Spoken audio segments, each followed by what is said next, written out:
Prince William has always carried the weight of expectation, the shadow of history, the pressure of legacy. But lately, something's changed. He's showing the world a side of himself we're not used to seeing. Gone is the stiff, scripted version of royalty, who speaks in rehearsed phrases while handlers hover nearby. Those days of polished interviews and pre-approved talking points, they're starting to fade away. Now, we're seeing a different William, one who walks his dog through Windsor, chats openly in pubs, laughs without restraint, and, in a surprising twist, sits down for a candid conversation with Eugene Levy, the beloved Hollywood actor best known for his comedic roles. That meeting wasn't just a casual chat. It was a signal, a quiet but deliberate message that this isn't King Charles's monarchy. And it's certainly not Queen Elizabeth's either. This is William's era beginning to take shape, and he's sketching out his own blueprint for what comes next. What caught people's attention wasn't just who he spoke to, but how he spoke. William admitted something royals rarely say out loud, that family life can be stressful. That single confession from a man raised in castles, where every curtain and conversation is stage managed. It was startlingly human. By being honest about the pressures of everyday life, William became instantly more relatable, more modern, more real. And the setting helped too. His home at Windsor, not a sterile palace drawing room lined with advisors. There, he was free, relaxed, and for once it felt like the mask was off. But this shift isn't just about tone or personality. It's much bigger than that. What we're witnessing is a redefinition of the monarchy itself, a conscious move to make it feel relevant to a new generation. Through his projects on homelessness, mental health, and youth opportunity, William has already shown that he's not content with empty ceremony. He wants impact. He wants meaning. His decision to be interviewed by Eugene Levy, someone completely outside the traditional royal orbit, wasn't random. It was a statement. Rather than facing the press with a checklist of questions, William chose a respected actor, known for empathy and humor. The result wasn't media strategy. It was connection. A chance to show he's comfortable engaging with the entertainment world, not as a publicity stunt, but as a recognition of its power to shape culture. Now, it's impossible not to draw comparisons.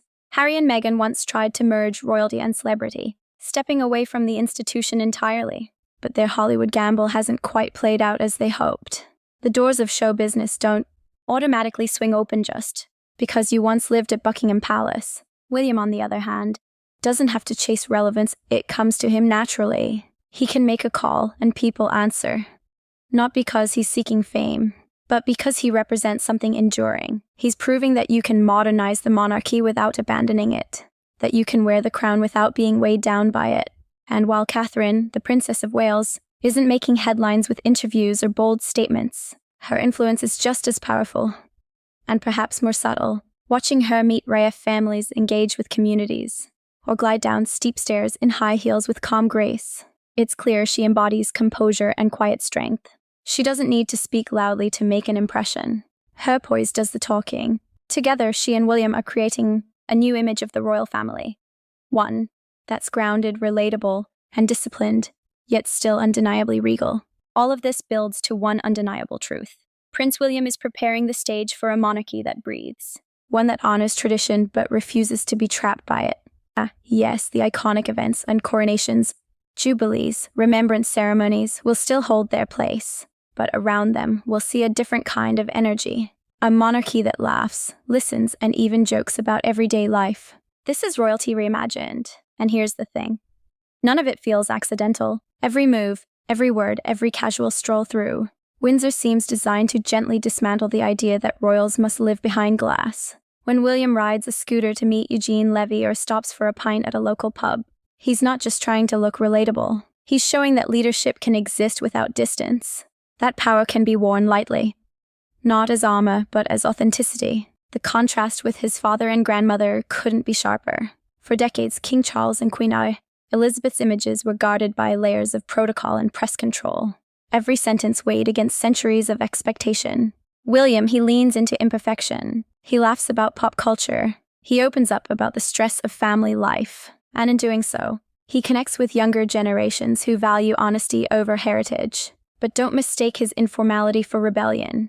Behind the charm lies an intensely focused mind. Insiders describe how William is already digging deep into the Duchy of Cornwall, examining finances, asking uncomfortable questions, and challenging the because that's how it's always been done mentality. He's not content to simply inherit the system. He's redesigning it, directing funds into sustainability projects, pushing for tangible results in homelessness and mental health work, and demanding accountability at every level. That's not just good PR, that's reform. Of course, not everyone at the palace finds this easy. Courtiers who've operated the same way for decades are now working under a future king who wants change and isn't afraid to ask why. But as history shows, a monarchy that clings too tightly to the past risks fading into irrelevance. A monarchy that adapts, that listens, survives. Meanwhile, the shadow of Harry and Meghan still lingers every time William steps forward with authenticity and purpose. It quietly highlights their struggle to find footing outside the royal circle, where they once claimed the monarchy was too rigid for growth. William is proving the opposite, that change is not only possible, but powerful when done from within. Meghan sought Hollywood freedom. William found cultural relevance without leaving home. The contrast is striking, and as the monarchy evolves around him, the Sussexes' narrative becomes harder to defend. In 2025, that difference has only grown sharper, with William and Catherine continuing to represent modern leadership and Meghan's media ventures stalling the balance of public sympathy has shifted. The monarchy is no longer fighting to stay relevant. It's redefining what relevance means. William's transformation is deliberate. He's shaping expectations long before the crown is placed on his head. Every project, every public appearance sends the same message. When his time comes, the monarchy won't just be inherited, it will be reinvented. He's not running from tradition.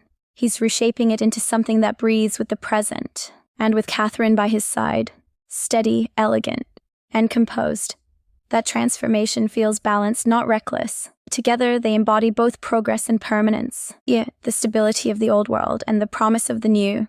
Even inside the palace, the ripple effects are clear. Staff who once relied on precedent are adapting to a future king who challenges every assumption. Ceremonies will still stand, but they'll carry a personal touch. More empathy, more accessibility, more humanity. Because this monarchy isn't trying to look perfect anymore, it's trying to feel real. And that's what makes Prince William's quiet revolution so powerful. He's not shouting for change, he's living it. The crown may be ancient, but in his hands, it's beginning to shine in a whole new light. With soft outro tone, this is the monarchy, not as a relic, but as a living story. One still being written, one that's starting to sound a lot like the future.